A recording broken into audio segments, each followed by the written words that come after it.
الله وبركاته نحمده ونصلي على رسوله الكريم أما بعد فأعوذ بالله من الشيطان الرجيم بسم الله الرحمن الرحيم يا أيها الذين آمنوا لا تقدموا بين يدي الله ورسوله واتقوا الله إن الله سميع عليم۔ میرے بھائیوں اور دوستوں، افضل ترین عبادت نماز ہے اور لوگوں کی نمازوں کے اوقات کے محافظ اور امین مؤذنین حضرات ہیں، یعنی اذان دینے والے۔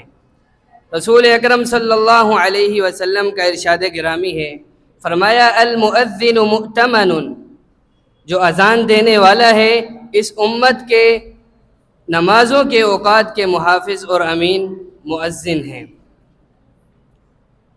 مؤذن کی ذمہ داری کیا ہے؟ مؤذن رات کو اٹھتا ہے اور صبح اس کی نگاہ آسمان کی طرف ہوتی ہے یا آسمان کے ستاروں کی طرف ہوتی ہے، چاند کی طرف ہوتی ہے، یا پھر سورج اور چاند کے مطابق چلنے والی گھڑیوں کے اوپر ہوتی ہے۔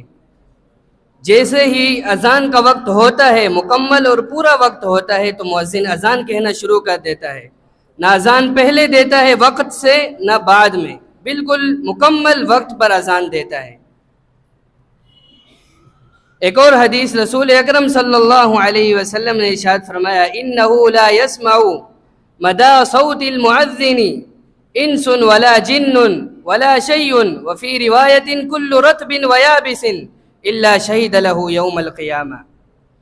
مؤذن جب اذان دیتا ہے تو اس کی اذان کے کلمات کے منتہا تک، درمیان میں جتنے درخت، جتنی عمارتیں اور بلڈنگیں آتی ہیں، جتنے انسان و جنات آتے ہیں، جتنی اشیاء آتی ہیں، یہاں تک کہ ہر خشک اور ہر تر چیز آتی ہے، الا شہید لہ یوم القیامہ، ہر وہ چیز قیامت کے دن گواہی دے گی اس مؤذن کے حق میں۔